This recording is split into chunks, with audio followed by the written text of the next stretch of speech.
Welcome to channel. Subscribe me. He town of Windale was famous for its silent nights. Streets would empty by sunset, shopkeepers closed early, and even stray dogs disappeared after dark. But far beyond town limits, past the crooked forest road, stood a place no one dared to visit. Blackridge Mansion. Locals whispered, "No one enters after sunset. No one who goes inside ever comes back the same. Something lives in that house. Something hungry." For decades, the mansion remained abandoned, waiting, watching. On one cold October evening, four friends, Ethan, Maya, Ryan, and Lily, decided they would uncover the truth behind the legend. They thought it would just be an adventure. They were wrong. Dead wrong. Chapter 1. The Dare, 10 Minutes. Ethan, Maya, Ryan, and Lily sat inside an old cafe, sipping warm coffee.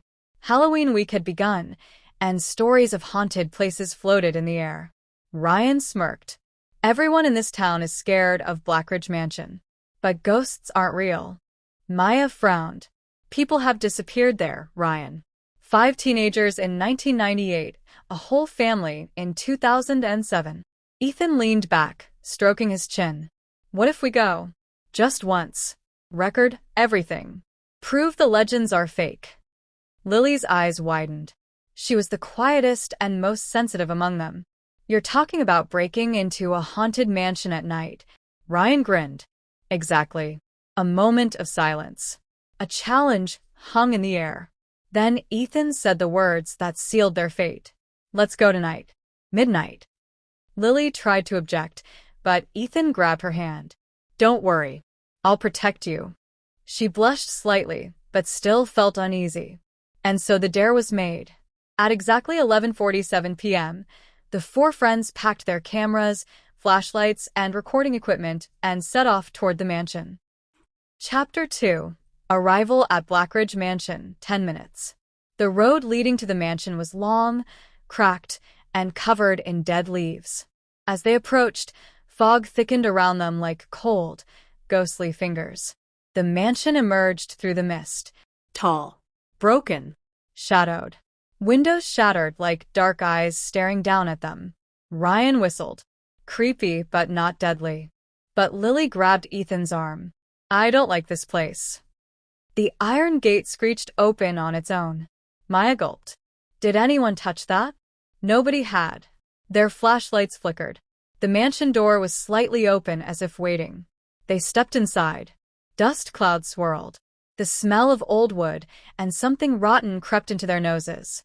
The silence inside felt alive. Ethan turned on his camera. Exploring night, Blackridge Mansion investigation. "We are officially inside." Ryan laughed. "Let the ghost hunt begin." But Maya whispered, "Why do I feel like something is watching us?" The mansion's main hallway was lined with portraits of the Blackridge family. But the faces were unsettling, too realistic, too lifelike. In one portrait, a woman's eyes seemed to follow them. In another, a child smiled, but the smile was slightly wrong. Lily shivered. "These paintings feel alive." When Ryan flashed his light across one portrait, he froze. "What the... Guys, look at this." The portrait of a tall man, Lord Blackridge, had fresh scratch marks across his face. Deep ones.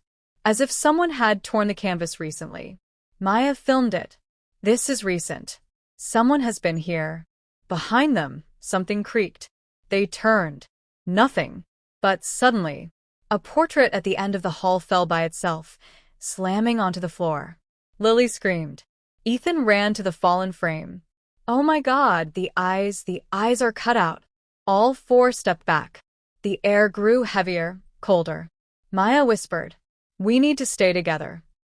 But the house had other plans. Chapter 4. The First Sign, 10 minutes. They reached the living room. Old furniture was covered in white sheets. A massive mirror stood in the corner, its surface cracked. Ryan wiped some dust from it. "You alive, mirror?" But his reflection didn't move the same way. Ryan slowly lifted his hand. His reflection lifted later, then smiled. Ryan stumbled back. "What the hell was that?" Ethan checked the camera. "Nothing unusual."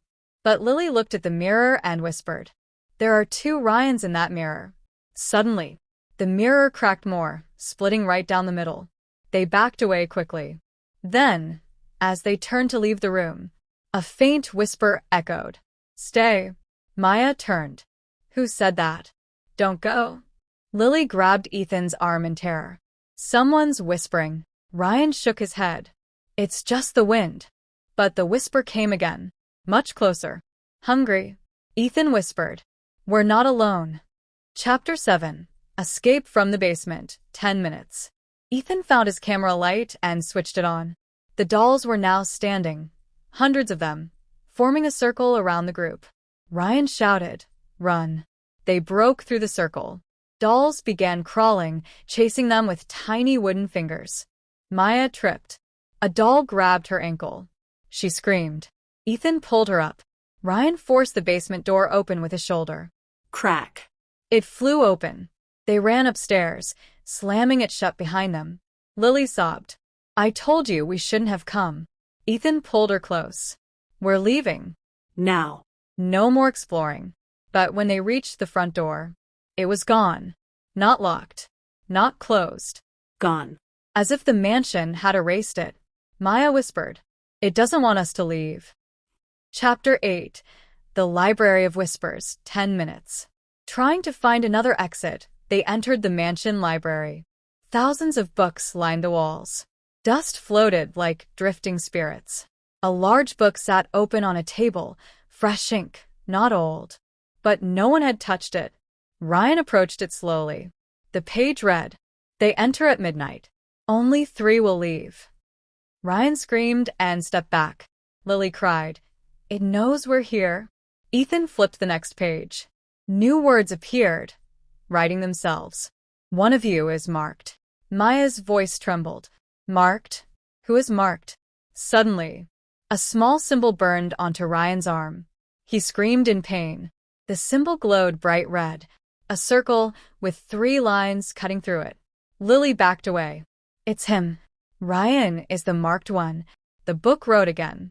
"The marked will feed the house." Ryan shook his head in terror. No, I'm not staying here." He ran out of the library. Ethan, Maya, and Lily chased after him. But as they reached the hallway, Ryan was gone. Chapter 11. The Choice, 10 minutes. Maya held Lily tight as she woke up crying. Ethan whispered, "We need to survive." For Ryan. The house whispered back. 3 left. They tried every window, but behind each curtain was a brick wall. No exits. No escape. Then they found a stairway leading to the attic. Lily cried, "I don't want to go up there." Ethan whispered, "It's the only place left." They climbed slowly. Each step creaked loudly. In the attic, they found a circle drawn on the floor. Candles. Bones. Ritual symbols. A diary lay open. Maya read aloud. "To live forever, the house must feed on souls. The marked one first. Then the innocent. Then the chosen." Lily trembled. "Who is the innocent? Who is the chosen?" Ethan looked at them both. The diary flipped its own pages and revealed 3 sketches. Ryan the marked. Lily the innocent. Ethan the chosen. Maya wasn't listed. She whispered, terrified, Why am I not there?" The house whispered, "Because you belong to me." A hand reached from the shadows and grabbed Maya. She screamed as black arms wrapped around her and dragged her away. Ethan and Lily screamed her name, but she disappeared into the darkness. Chapter 12. The Final 2, 10 minutes. Ethan fell to the floor, crying, "Maya, Ryan, oh God." Lily hugged him tightly. "We have to get out. Somehow." They heard Maya screaming from somewhere deep inside the walls. Then silence. The house whispered, "Only 2 remain." Ethan and Lily stumbled through the halls, searching desperately for a way out. The house shook violently. Lights burst. Doors slammed. Lily screamed, "It's angry." Ethan pulled her. "Run." They ran toward the grand staircase. But the stairs melted into black tar. Lily slipped, but Ethan caught her. A shadow rose from the tar, forming a humanoid figure with long fingers and hollow eyes. It whispered, "Give me the innocent, and the chosen may leave." Ethan pulled Lily behind him. No. "You're not taking her." The shadow smiled. "Then both shall stay." Chapter 13. The Sacrifice, 10 minutes. The shadow advanced. Lily cried, "Ethan, let me go. Maybe it will let you leave." Ethan grabbed her face. "I'm not letting anything happen to you." He held her hand and ran toward the ritual circle in the attic. The shadows chased them. In the attic, he placed Lily inside the circle. She cried, "What are you doing?" Ethan whispered, "I'm ending this. There's something the diary didn't say. The chosen can break the curse if he offers himself willingly." The shadow entered the attic. Ethan stepped outside the circle, facing it. Lily screamed, "No." "Ethan, stop." Ethan whispered, "Lily, survive. For all of us." The shadow wrapped around him. Lily screamed as Ethan's body started dissolving into black dust. He whispered one last time, "I love you." And then he was gone. The house roared in anger. The attic shook violently. And then, silence. The circle glowed. The curse broke. Lily collapsed in tears.